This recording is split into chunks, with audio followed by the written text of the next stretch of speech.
सो आज हम लेकर क्या है प्रिंसिपल ऑफ सुपरपोजिशन का सेकंड वीडियो। फर्स्ट वीडियो हमने प्रिंसिपल ऑफ सुपरपोजिशन क्या होता है देख रखा था। आज की वीडियो में भी हम प्रिंसिपल ऑफ सुपरपोजिशन से रिलेटेड कुछ कॉन्सेप्ट्स के ऊपर ध्यान देंगे। कोई नया टॉपिक हम स्टार्ट नहीं करेंगे, जो भी हमारा कुछ कंसेप्ट थोड़ा बहुत रह गया है बाकी है उसी के ऊपर हम कॉन्सेंट्रेट करेंगे, ठीक है।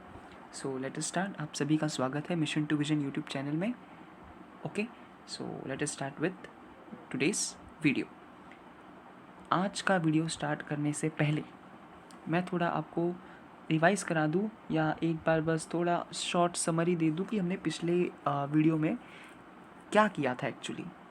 प्रिंसिपल ऑफ सुपरपोजिशन है क्या। मान लो कि मेरे पास कोई दो चार्जेस हैं, जैसे कि मान लो मेरे पास Q1 और Q2 दो चार्जेस हैं, ठीक है, जिनकी बीच की दूरी मान लो R है। Q1 के ऊपर Q2 के वजह से इस डायरेक्शन में फोर्स लगेगा, ये नो, जिसे मैं F12 लिखूँगा, फोर्स ऑन 1 ड्यू टू 2, और इसकी वैल्यू बाय कूलम्स लॉ हम लिख सकते हैं K/Q अपॉन R²। ठीक है, क्या इतनी बातें समझ में आती है? ये हमने लास्ट वीडियो में देखा था। अगर मान लो इसके बीच में मैं कोई थर्ड चार्ज लेके आऊँ Q3,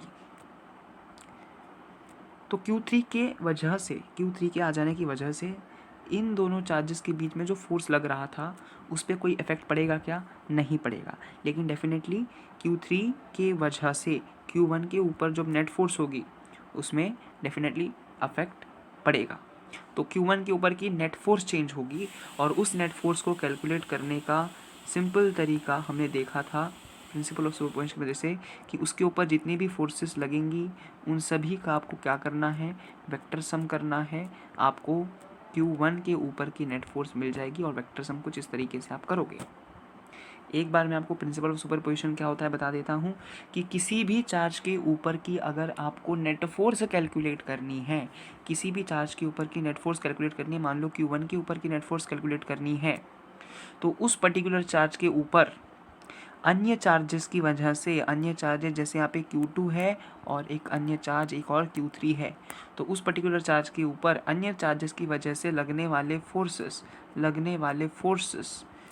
वाले फोर्सेस का वेक्टर सम करोगे तो आपको उस पर्टिकुलर चार्ज के ऊपर की नेट फोर्स मिल जाएगी। ये होता है प्रिंसिपल ऑफ सुपरपोजिशन। क्या समझ में आ गया? इतनी सी बात हमने पढ़ी थी, ठीक है। एक्चुअली कुछ एग्जाम्पल्स क्वेश्चंस थोड़े किए भी थे, ठीक है। यहाँ तक किसी को कोई दिक्कत है? तो यहाँ तक मैंने आपको बता दिया, ठीक है। इसी में फिलहाल इन क्यू वालों को भूल जाइए। इसी में हमने देखा था कि अगर मान लो, अच्छा दिखाई देता हूँ, अगर कोई हम रेगुलर पॉलीगन को कंसिडर करें, कोई भी रेगुलर पॉलीगन, अगर रेगुलर पॉलीगन चाहे कोई भी हो, रेगुलर पॉलीगन का मतलब क्या होता है एक बार मैं आपको बता देता हूँ। रेगुलर पॉलीगन का मतलब होता है, रेगुलर शब्द का मतलब होता है ऐसा पॉलीगन जिसके सभी साइड की जो लेंथ है वो सेम हो। सभी साइड की जो लेंथ है ना, जो साइड लेंथ है वो कैसी हो? सेम हो, ठीक है। तो ऐसे पॉलीगन को हम रेगुलर पॉलीगन कहते हैं। तो जैसे स्क्वायर है, स्क्वायर के चारों साइड पे मैंने क्यू चार्ज रखा है और एक सेंटर पे क्यू चार्ज रखा है, तो सेंटर पे जो क्यू चार्ज है उसके ऊपर का अगर मैं आपको पूछूं नेट फोर्स क्या होगा, तो वो 0 होगा। ये कैसे होगा हमने लास्ट वीडियो में देख रखा था। ये और नो, कैसे होगा? इस क्यू के ऊपर इस वाले क्यू की वजह से इस डायरेक्शन में फोर्स लगेगा, इस क्यू की वजह से इस डायरेक्शन में फोर्स लगेगा। दोनों फोर्सेस का मैग्नीट्यूड सेम है, अपोजिट डायरेक्शन में है, तो कैंसिल हो जाएंगे। यस और नो। इस क्यू के ऊपर इस तरफ फोर्स लगेगा इस वाले क्यू की वजह से, और इस क्यू के ऊपर इस वाले क्यू की वजह से इस तरफ फोर्स लगेगा। ये दोनों फोर्स अगेन मैग्नीट्यूड में सेम होंगे, डायरेक्शन में अपोजिट है, कैंसिल हो जाएंगे, तो इसके ऊपर की नेट फोर्स जो है वो 0 हो जाएगी। तो आपको ये याद रखना है यहाँ पे यहाँ पे ये याद रखना है आपको कि किसी भी रेगुलर पॉलीगन के सेंटर पे अगर कोई चार्ज रखा है उसके ऊपर की जो नेट फोर्स होगी वो 0 होगी। अगर आपको ऐसा दिया है क्वेश्चन में कि कोई एक रेगुलर पॉलीगन है, उसके वर्टाइसिस पे क्यू क्यू चार्ज रखा है, जो भी चार्ज उसके वर्टाइसिस पे रखा है, वर्टेक्स पे रखा है, उन सब का मैग्नीट्यूड सेम है और वो एक रेगुलर पॉलीगन है, और उस पॉलीगन के बीच में, उस रेगुलर पॉलीगन के सेंटर पे कोई एक चार्ज रखा है और उसके ऊपर का नेट फोर्स आपको पूछ रहे हैं, तो हमेशा वो ज़ीरो होगा। ये इतनी बातें आपको बस याद रखनी है, इतनी बातें हमने लास्ट वीडियो में करी थी। ठीक है, आज की वीडियो की शुरुआत करते हैं यहाँ से। मान लो मेरे पास दो चार्जेस हैं Q1 और Q2, कोई Q3 चार्ज भी है मेरे पास। Q3 के ऊपर Q1 की वजह से कुछ इस डायरेक्शन में फोर्स लगेगा और Q3 के ऊपर Q2 की वजह से कुछ इस डायरेक्शन में फोर्स लगेगा। मुझे ये सब बातें बतानी इसलिए ज़रूरी है क्योंकि मुझे आपको यहाँ पे एक चीज़ बतानी है, कंसेप्ट बताना है जो आपको समझना ज़रूरी है। ठीक है, अब ये दोनों फोर्सेस जो हैं इनका मैग्नीट्यूड सेम होगा। कैसे सेम होगा? सेम है मान लेते हैं। ठीक है, मान लेते हैं कि मैग्नीट्यूड इन दोनों फोर्सेस का क्या है, सेम है। तो अगर इन दोनों फोर्सेस का मैग्नीट्यूड सेम है तो रिजल्टेंट जो है एग्जैक्टली इनके बीच में से जाएगा। ये बीच में से नहीं गया है, बट वास्तविकता में बीच में से जाएगा। हाँ, ये बीच में से क्या है, ये एंगल भी थीटा होगा, ये एंगल भी क्या होगा, थीटा होगा। ठीक है ना? तो मान लेते हैं कि रिजल्टेंट एकदम बीच में से जा रहा है, दो एंगल बने, एक बना θ1, एक बना θ2। अच्छा, इधर θ1 θ2 क्यों लिखा है, थीटा क्यों नहीं लिखा है, उसके पीछे की वजह आपको अभी कुछ चंद सेकेंड्स में समझ में आ जाएगी। ठीक है, क्या ये वजह है? अच्छा, अब ये रिजल्टेंट आप कैसे कैलकुलेट करते हैं, रिजल्टेंट आप कैसे फाइंड करते हैं? तो रिजल्टेंट फाइंड करते हैं आप with the help of the formula a² + b² under root में +2ab cos थीटा। इस फॉर्मूले की मदद से आप ये रिजल्टेंट फाइंड आउट करते हैं। ओके, नेट फोर या नेट रिजल्टेंट, अगर आपको रिजल्टेंट फाइंड करनी है और दो, पहली बात तो आपको याद रखना है कि अगर दो फोर्सेस हैं, मैग्नीट्यूड में सेम है, मैग्नीट्यूड उनका इक्वल है, तो रिजल्टेंट एकदम बीच में से जाएगा। उसे फाइंड आउट कैसे करेंगे आप? इस फॉर्मूले की मदद से।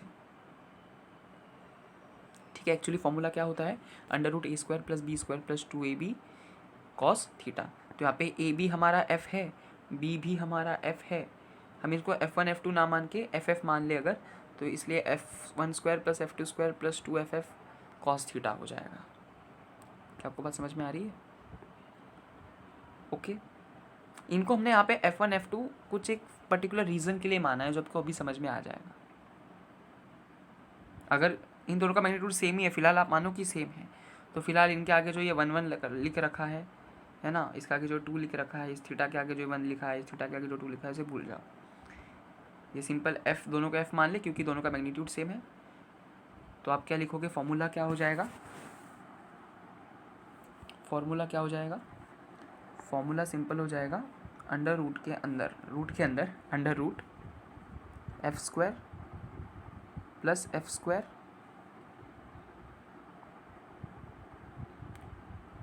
+ 2ff cos थीटा। इस तरह से हो जाएगा। ठीक है, रिजल्टेंट का फॉर्मूला।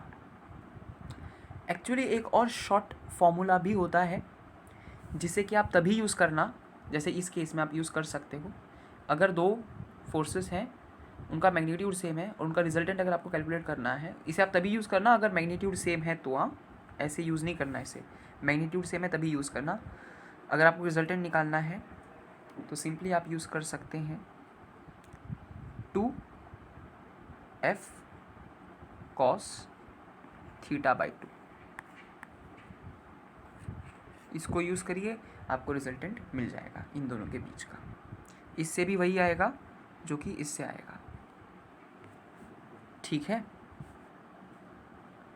सो अब चलते हैं कि 1 2 क्यों लिखा है मैंने यहाँ पे, इनके आगे ये 1 ये 2 क्यों लिखा है ऐसा।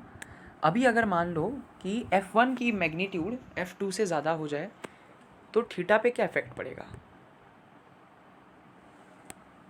थोड़ा सा समय लेना, सोच के जवाब देना। ऑप्शन हम आपके सामने कुछ रखने की कोशिश करते हैं आपके हेल्प के लिए।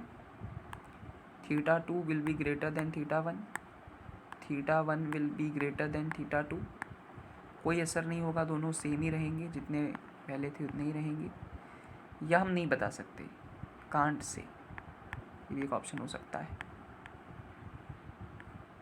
सो दीज आर योर 4 ऑप्शंस। थोड़ा सा वक्त लीजिए, कोशिश करिए कि क्या होगा अगर F1 का मैग्नीट्यूड F2 से बड़ा हो जाए। इन दोनों में से कौन सा एंगल बड़ा या कौन सा एंगल छोटा होगा। आपका जो सही ऑप्शन होगा, सोच लिया आपने, सही ऑप्शन होगा फर्स्ट वाला, θ2 विल बी ग्रेटर देन θ1। ऐसा क्यों होगा? एक बात मेरी याद रखिए कि जो आपका रिजल्टेंट है इट लाइज क्लोजर और it is always closer to the bigger और लार्जर फोर्स। जो फोर्स बड़ा है रिजल्टेंट हमेशा उसकी तरफ होता है। जैसे कि आपको यहाँ पे ये कहा गया है ना, ये दो फोर्सेस हैं, ये F1 है, ये F2 है।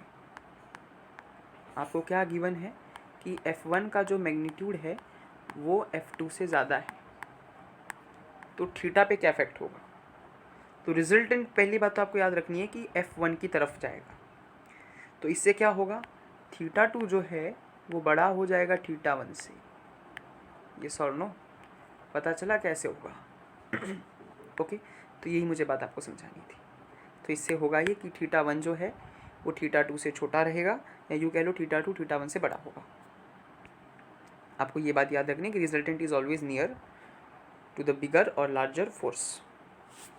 ठीक है, ओके, चलो आगे। हैंगिंग चार्ज का एक कंसेप्ट है जो कि आपको समझना ज़रूरी है। जैसे कि मेरे पास दो बॉब्स हैं यहाँ पे स्ट्रिंग से अटैच, जिनका मास m है। फ़िलहाल मैंने उनके ऊपर कोई चार्ज नहीं दे रखा है, तो इस चार्ज को आप भूल जाइए। बस मैं आपको इतना बता रहा हूँ कि इन दो बॉब्स का मास m है। ये दो है ना, ये वाला इस वाले स्ट्रिंग से अटैच्ड है, ये वाला इस वाले स्ट्रिंग से अटैच्ड है। अब अगर मैं इनके ऊपर QQ चार्ज को इंट्रोड्यूस करूं तो ये कुछ एक पर्टिकुलर दूरी पे चले जाएंगे, तो जो दूरी होगी उसे हम मान लेते हैं कि वो दूरी है r। ठीक है, कुछ एक थीटा एंगल बना रहे ये लोग। अभी इनके ऊपर लगने वाले फोर्स को आपको कैलकुलेट करना है। तो आप जैसे कि देख सकते हैं, इसकी वजह से इसके ऊपर इस डायरेक्शन में फोर्स लगेगा ना, इलेक्ट्रोस्टैटिक फोर्स Fe, तो इसी डायरेक्शन में लगेगा। इसका क्योंकि कोई एक मास भी है तो mg फोर्स नीचे की तरफ लगेगा। स्ट्रिंग से अटैच है तो टेंशन फोर्स इस तरफ लगेगा। और आपको कह दिया जाए कि ये जो दो बॉब्स हैं ये इक्विलिब्रियम में है, मतलब अब इस पोजीशन से लोग हिलेंगे नहीं, इक्विलिब्रियम में है, मतलब इनके ऊपर की अब नेट फोर्स ज़ीरो हो चुकी है। इक्विलिब्रियम में मतलब जो नेट फोर्स है इनके ऊपर की वो ज़ीरो हो गई है। तो टेंशन के दो कंपोनेंट आप लोगे, एक यहाँ पे। आप अगर इसे थीटा मान लेते हो तो ये हो जाएगा t cos थीटा, ये हो जाएगा आपका t sin थीटा। सब जैसे देख सकते हो cos थीटा mg को बैलेंस कर रहा है और sin थीटा जो है Fe को बैलेंस कर रहा है। ठीक है, इसे आपको अगले वाले पेज में अच्छे से समझ में आएगा, कुछ इस तरह से, बिल्कुल इस तरह से। वही चीज़ें हैं, बस इस तरफ खेल किया है ये लोग ने। इसकी वजह से इसके ऊपर फोर्स इस डायरेक्शन में लगेगा जिसकी वैल्यू ये होगी, नीचे की तरफ mg फोर्स लगेगा और टेंशन फोर्स स्ट्रिंग में इस तरफ लगेगा। टेंशन फोर्स हमेशा अवे होता है ऑब्जेक्ट से, बॉडी से अवे की तरफ लगता है अगर बॉडी स्ट्रिंग से कनेक्टेड है तो, क्योंकि रस्सी खींचती है ना अपनी तरफ, तो टेंशन हमेशा अवे फ्रॉम दी बॉडी होता है। ओके, सो अगर आपको कह दिया जाए कि ये बॉब इक्विलिब्रियम में है तो F नेट ज़ीरो होगा। कब ज़ीरो होगा? टेंशन के दो कंपोनेंट्स आप लोगे, ये एंगल को अगर आप थीटा मान लेते हो तो ऊपर की तरफ t cos थीटा, इस तरफ t sin theta. cos theta का जो कंपोनेंट है वो mg को बैलेंस कर रहा है और टेंशन का जो sin थीटा वाला कंपोनेंट है वो Fe को बैलेंस कर रहा है। तो वही चीज़ हमने यहाँ लिख दी है, sin theta upon cos theta. आपको tan थीटा की वैल्यू यहाँ से मिल जाएगी Fe upon mg। Value substitute करिए, Fe की वैल्यू KQQ अपॉन r², और mg नीचे एज इट इज़। इस mg को आप ऊपर लेके जाएंगे तो आपको ये एक एक्सप्रेशन मिल रहा है। यहाँ पे हमने इसे एक्सप्रेशन नंबर 1 दे दी। ठीक है, समझ में आई आपको बात? अब यहीं पे थोड़ा अगर हम आगे जाएं, एक और चीज़ हमें यहाँ पे देखने को मिलेगी कि अगर हम मान ले, बाकी सब चीज़ें छोड़िए, ये दूरी r/2 होगी, यस और नो, इस बॉब से लेके यहाँ तक की दूरी, ये जो दूरी है ये r/2 होगी, और ये जो डिस्टेंस है यहाँ से यहाँ तक का, हम इसने h मान लिया हमने इसे, ठीक है। और मैं आपको पूछूं कि टेन थीटा क्या होगा, टेन थीटा फाइंड आउट करो, तो टेन थीटा हो जाएगा r/2 upon h, tan theta हो जाएगा r/2 अपॉन h। सो इसे हम लिख सकते हैं r/2h। तो यहाँ पे टेन थीटा का आपको एक और एक्सप्रेशन मिल गया। तो आप सिंपली क्या करोगे, टेन थीटा के जो दोनों एक्सप्रेशन है उसे कंपेयर करोगे, तो कंपेयर करने पे आपको क्या पता चलेगा, क्या मिलेगा। पहला एक्सप्रेशन आपका KQQ upon r² into mg, ये इक्वल टू रहेगा r/2h के। इस r² को आप यहाँ भेज दोगे तो क्या हो जाएगा, r³ upon 2h is equals to KQQ upon mg। ये जो एक्सप्रेशन हमको मिला है इसे आपको 3 स्टार मार्क लगा देना है, बहुत ज़रूरी एक्सप्रेशन है ये। इस एक्सप्रेशन से आपको दो बॉडी के बीच की दूरी और हाइट का जो ये एक्सप्रेशन है, रिलेशन हमें इस एक्सप्रेशन से मिल रहा है, ये रहा एक्सप्रेशन। इस एक्सप्रेशन से हमें दो ऑब्जेक्ट की बीच की दूरी और उनकी जो हाइट होगी उनके बीच का रिलेशन आपको इस एक्सप्रेशन से मिल रहा है। तो आपको एक्सप्रेशन याद रखना है, दो ऑब्जेक्ट कितनी दूरी पे होंगे, उनके बीच का सेपरेशन क्या होगा, वो आपको यहाँ से इस एक्सप्रेशन से मिलेगा। इस एक्सप्रेशन को मैंने डिराइव भी किया, कैसे किया, आई होप आपको समझ में आ गया होगा, ठीक है। अभी यहाँ पे कुछ बात आपको याद रखनी है कि मान लो कि अगर इसी एक्सप्रेशन में हमारा जो एक्सप्रेशन है KQQ upon mg equals to r³ upon 2h, इस एक्सप्रेशन में अगर मान लो हमारा Q और mg, यहाँ पे Q एंड mg अगर कांस्टेंट है, अगर सेम है, मान लो अगर ये चेंज नहीं होते हैं, है ना, अगर ये कांस्टेंट है,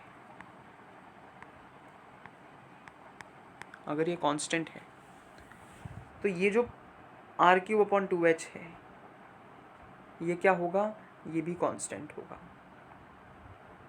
ये भी क्या होगा, कांस्टेंट होगा। आपको ये बात याद रखनी है यहाँ से, ठीक है। एक छोटा सा क्वेश्चन हम प्रैक्टिस कर लेते हैं इसके ऊपर। 2 pit balls carrying equal charges are suspended from a common point of a string of equal length। क्या कह रहे हैं ये लोग कि दो पिट बॉल्स एक स्ट्रिंग से अटैच्ड है, कुछ इस तरह से, मान लो कि आपको डायग्राम दे रखा है ना, इस तरह से, इस तरह से एक स्ट्रिंग से अटैच्ड है पिट बॉल्स, ये रहे, एक मिनट, अटैच्ड है, ठीक है,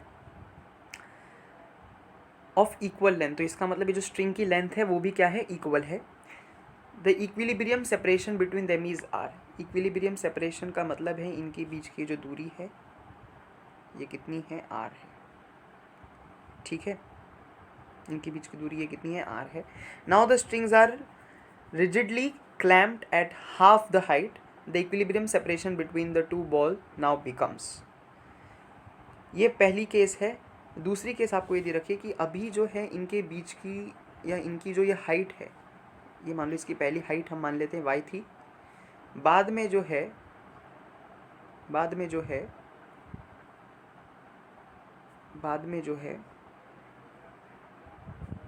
क्या हुआ, इनकी जो दूरी है ये आधी कर दी, पहले y थी अब y/2 कर दी, ठीक है। तो अब आपको इनके बीच की ये जो दूरी है, सेपरेशन है, वो कैलकुलेट करना है, जिसे हम r' मान लेते हैं। तो ये r' की वैल्यू क्या होगी आपको कैलकुलेट करना है। क्वेश्चन आपको समझ में आया।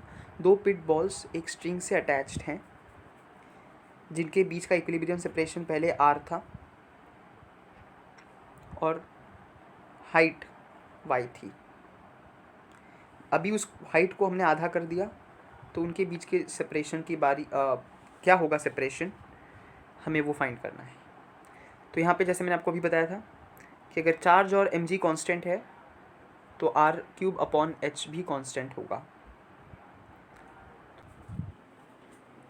ठीक है, तो पहले आप देखिए कि पहले जितना चार्ज इस पे था, इन लोग पे पहले जितना चार्ज था अभी भी चार्ज उतना है, Q जितना पहले था उतना ही अभी भी है, तो Q में कोई चेंज नहीं है। मास mg जितना पहले लग रहा था उतना ही है, पहले इसके ऊपर Q जितना था उतना ही है, mg जितना था इस पे उतना ही Q इस पे है, उतना ही mg इस पे है। तो ना चार्ज चेंज हुआ है ना mg चेंज हुआ है। तो हम सिंपली लिख सकते हैं यहाँ पे कि हमारा r³ अपॉन h जो है ये क्या होगा, कांस्टेंट। ये क्या होगा, कांस्टेंट। तो अगर ये कांस्टेंट होगा तो हम लिख सकते हैं ना कि r³ अपॉन हाइट क्या थी, हाइट क्या थी,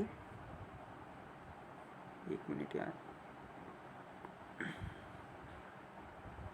हाइट थी y, ये इक्वल होगा r⁻³ हाइट हो गई y/2। तो ये y से y कैंसिल हो जाएगा।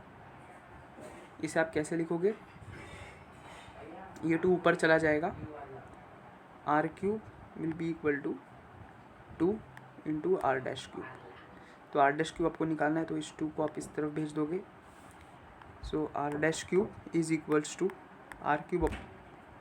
ठीक है, तो आप क्यूब रूट लोगे दोनों तरफ, तो r' की वैल्यू आपको मिल जाएगी r upon cube root of 2।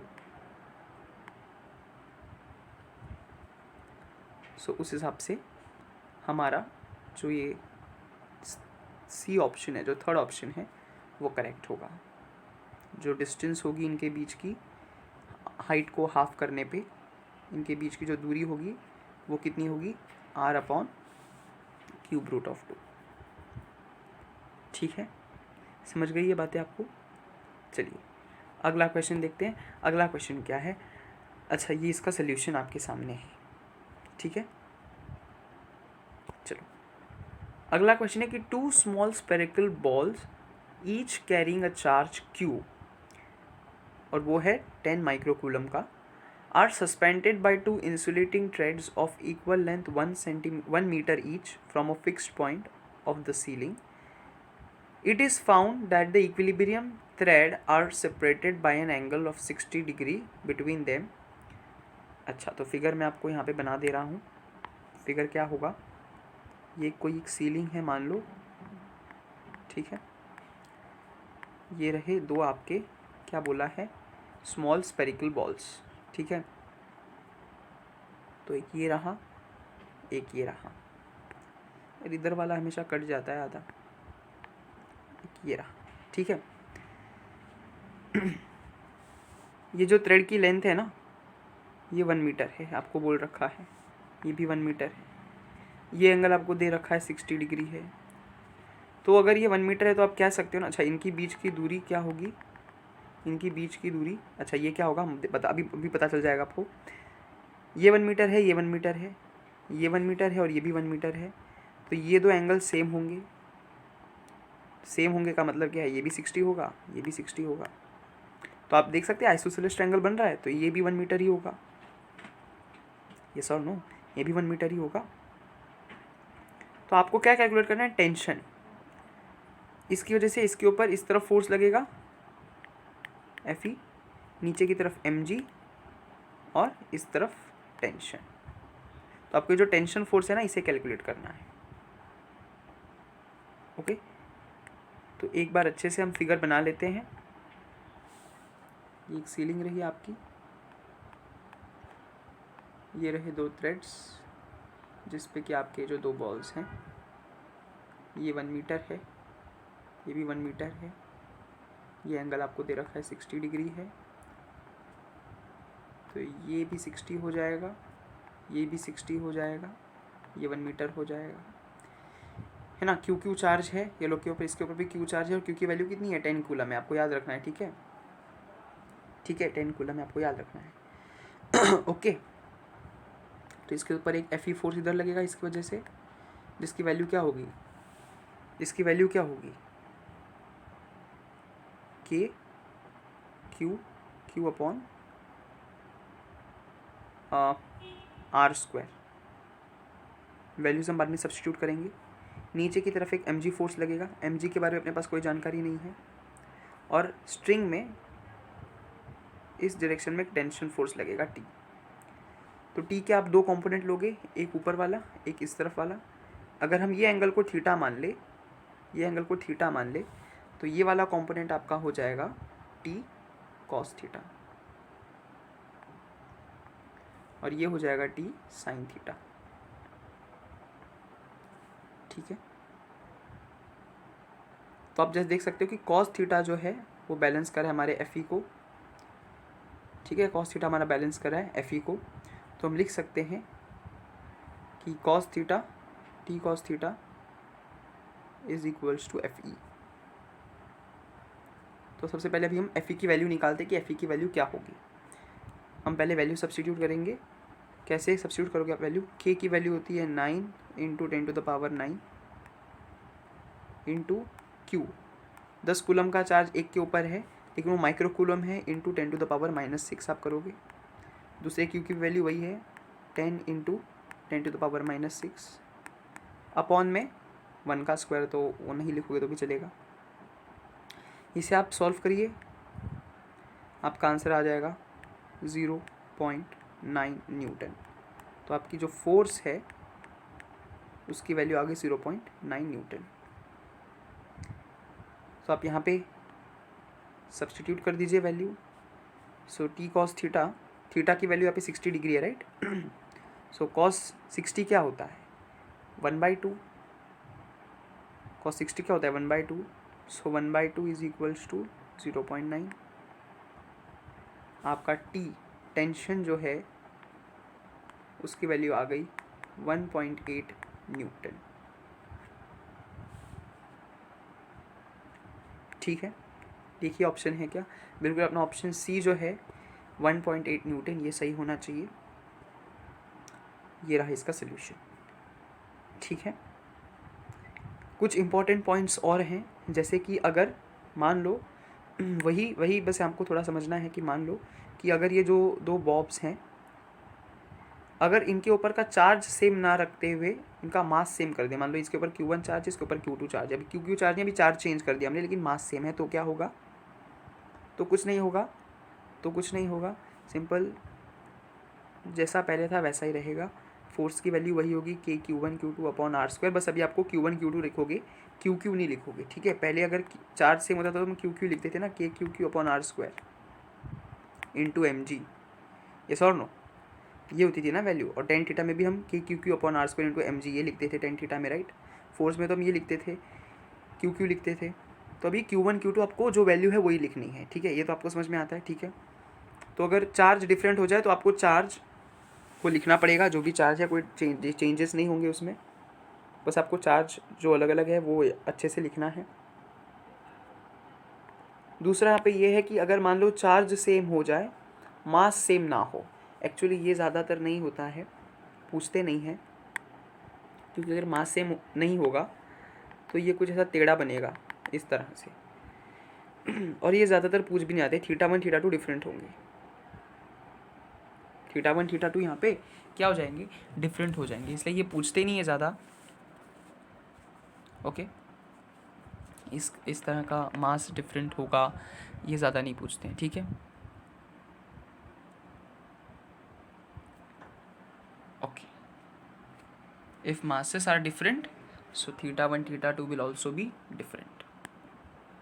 तो आज का लेक्चर यही समाप्त होता है। आई होप आपको पूरी तरह से समझ में आ गया होगा। तो प्रिंसिपल ऑफ सुपरपोजिशन अपना ख़त्म हो गया। ठीक है, सो मिलते हैं अगले वीडियो में। तब तक के लिए देखते रहिए mission tuition YouTube channel. Thank you, take care, bye bye.